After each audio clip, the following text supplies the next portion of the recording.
In this tutorial, you will learn how to install and use the cutter option. Locate the two mounting screws on the bottom of the printer. Remove the mounting screws with a T10 driver.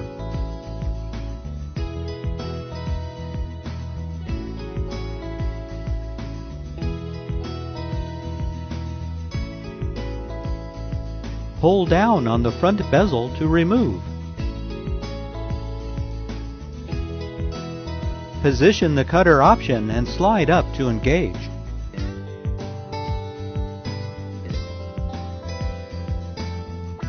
Reinstall the two mounting screws.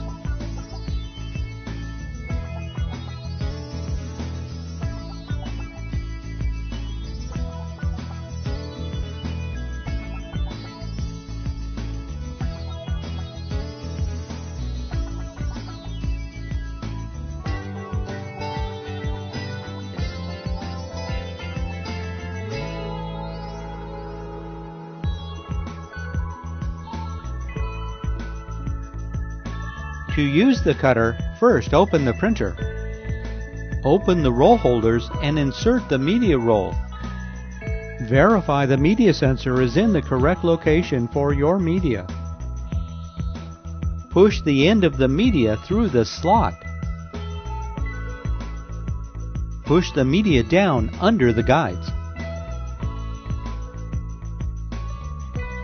Close the printer. Press the pause button once to exit pause mode.